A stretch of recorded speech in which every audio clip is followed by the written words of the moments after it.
Inna lillahi wa inna ilayhi raji'un. Obboleettii teenya Hayaatu Yoonisii yookiin ammoo Hayaatu Biif Rabbiin rahmata haa godhu. Assalaamu alaikum wa rahmatullahi wa barakatuhu. Ashama harka fuunee ilmaan Oromoo guutuu addunyaarra jirtan akkam nagaa haa jirtu. Namoonni yeroo jalqabaatiif gara chaanala Mahadiitu kan dhuftan hundi keessan chaanala kana subscribe like gochuudhaan nu jajjabeessaa isiniin jenna.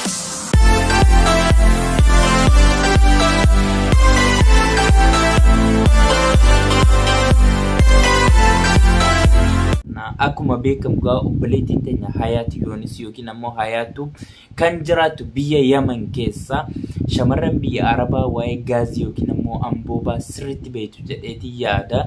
Akkasuma ammoo isinis obboleewwan kiyya warroonni yeroo ammaan tanaa na daawwachaa jirtan hundi keessan of eeggannoo godhaadhaa yeroo gaazii bante yookiin ammoo gaazii cuftan bilbila yoo haasawaa jiraattan bilbila dhiisaati. Wanti kun qoosaa miti. Lubbuu ijoollee keenya baay'ee biyyoota Arabaa keessatti galaafatee jira. Obboleettiin teenya tun deemtee jirti, lammaffaa hin deebitu. Du'aa udhuma godhuudhaaf qabna malee wanti biraa wanti godhuu dandeenyu tokkolleen hin jiru. Garuu ammoo obboleettiin teenya tun ilmaan qabdi. Haati isiitis biyyuma Yaman san keessa jirti. Haadha isiitii fi ilmaan isii yookiin ammoo abbaa manaa isii kanas haala itti gargaaruu dandeenyu. Obboleewwan keenya biyya Yaman keessa jirtan bilis haala nuuf mijeessaadha waan dandeenyuun ni gargaara akka biyya baqaasan keessaa gara biyya biraatti jijjiiramanii. Akkuma beekamu gaa obboleettiin teenya Hayaatu guyyaa salaasaa yookiin ammoo guyyaa boru Iida Arafaa sanii halkan waa hojjechuudhaaf osoo maxbaka yookiin ammoo kushiinaa teessuuti gaaziin kun kan itti dhoohee. Hiriyoonni isii warri biyya Yaman san keessa jiran halkanuma yeroo isitti dhoohe san fuudhanii gara mana yaalaa geessanii jiranii. Garuu ammoo lubbuu isii tana lubbuun Rabbiin harka jirti. Namni hundinuu waanuma Rabbiin ganama gaafuma dhalattu duuta akkuma jedhamu sanii. Obboleettiin teenya tun sababuma gaazii kanaan lubbuun isii guyyaa kaleessaa yookiin ammoo guyyaa alhaadaa dabartee jirti jechuudha. Rabbiin rahmata haa godhuu fi jaarsa isii ilmaan isii akkasuma immoo maatii isii firoottan isii hundaaf Rabbiin obsaa fi jajjabina haa kennu. Shamarran keenya warroonni biyya Arabaa keessa jirtan please gaazii kanarraa of eeggadhaadha. Gaaziin kun ammaan bara kana keessa qofa ijoollee keenya ijoollee Oromoo warroonni biyya Arabaa keessa jiran nama 4 moo akkas ajjeesee jira jechuudha. Wanti kuni gaaziin kun waliif lama. Tokko gaazii xixiqqaa kan itti fayyadaman isinuni beeytanii sani kan asii dura ijoollee lamatti dhoohe. Kuni gaa akkuma beekamu gaaziin kuni gaazii akka qoosatti ilaalamu miti. Ijoolleen keenya irra baay'een gaazii kana faa banaa dhiisanii deemu yookiin ammoo wantoota adda addaa yoo osoo bilbilaan haasawaa jiranii waanuma ibiddirra dhaamefaa seenanii deemu. Akkasuma ammoo namoota gaazii isiniif dhufeen yeroo baay'ee akka isaan cheekii godhan irra deddeebi'aatii itti himaadha. Yoo gaaziin sun kayaasaa jiraatu ta'e hin banina. Akkasuma dursa osoo laayitarii yookiin ammoo wallaa fudhattanii deemtan gaaziin sun akka banaa jiru ofirraa ilaalaa. Lubbuu keessaniin hin taphatin. Akkasuma ammoo ijoolleen dhiiraatis waan kana ofirraa eega. Gaaziin kun biyya Arabaa keessatti namoota baay'ee galaafataa jira yeroo ammaati. Obboleettii teenya Hayaatuun gaa akkuma beekamu YouTube irratti namoota Rabbii ofii sodaatudha. Nama du'aa'ii halkaniif guyyaa uummata Oromootiif ofiifis godhudha. Akkasuma immoo guyyaa duutu san guyyaa gaaziin itti dhoof deemsan sooree guyyaa san soomanaarra turte ani YouTube isii subscribe godhee guyyaarraa ijoollee Yaman natti tolte waan ta'eef guyyaarraa hin hordofaa waan ijoollee Yaman hojjettu.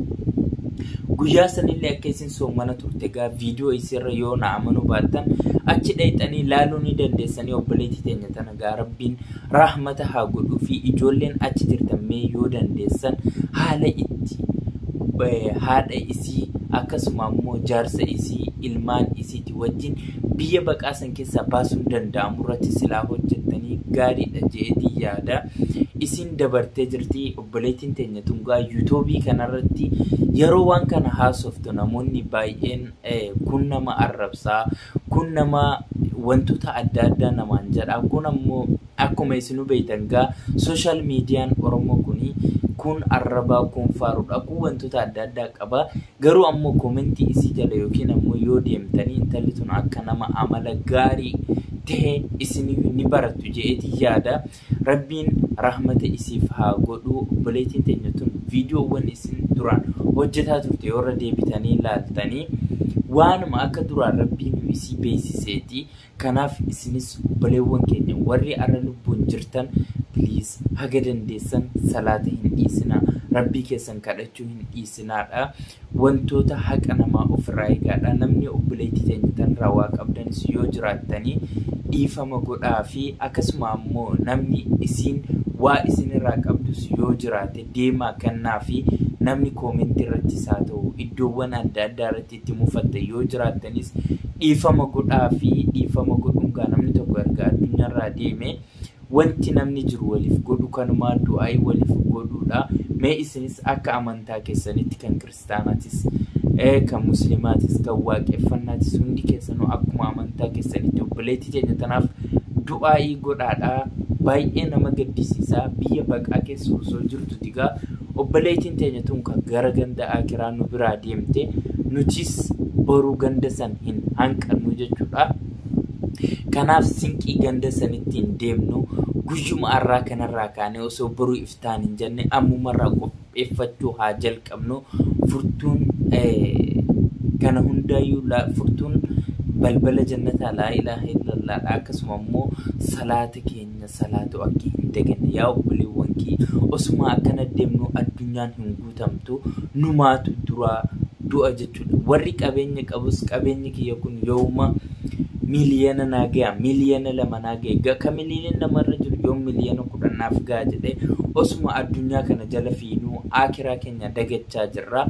Obboleewwan keenya haga dandeessanitti akiraas yaadachaa addunyaas yaadachaa haqa namaa ofirraa eegaa akkasuma immoo namoota hundaa wajjin amala gaarii namatti dhihaata haa jiraannu isiniin jedha.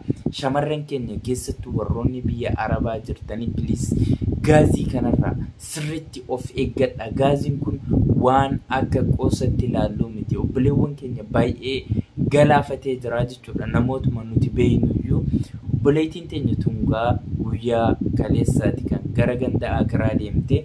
Rabbiin rahmata isiif haa godhu. Wanni jennu hin jiru. Du'aa'uma waliif godhuu qofa. Ijoollee Yaman jirtan waan an amma dubbadhe viidiyoo asii dura kanarratti mee haga dandeessan waan sana irratti hojjechuuf yaalaadha. Isiilleen erga jireenya qananii jireenya bareedaa osoo jiraachuu hawwitu yoomiin Kaanaadaa deema yoomiin Ameerikaa deema yoomiin Awurooppaa deema jettee osoo biyyootuma kana eeggataa jirtutti gaa obboleettiin teenya tun kan deemte hanqa wayyaa wanti baay'ee wanna nama godhu ilmaan isii sun haadha isii bira jira jechuudha. Nama alagaa bira hin jiru. Haadha isii kanarratti akkamitti akka gargaaruu dandeenyu ijoollee Yaman jirtan please waan kanarratti nuuf hojjedhaadha. Haga qabnuun xiqqoo qabnurraa warri guddoo qabus saneerraa ni gargaarra isin jedha. Ani akka mataa kiyyatti gaddanatti dhagahame ibsachuuf hin dhufe. Hundi keessanuu assalamu alaikum wa rahmatullahi wa barakatuhu. Nagaan.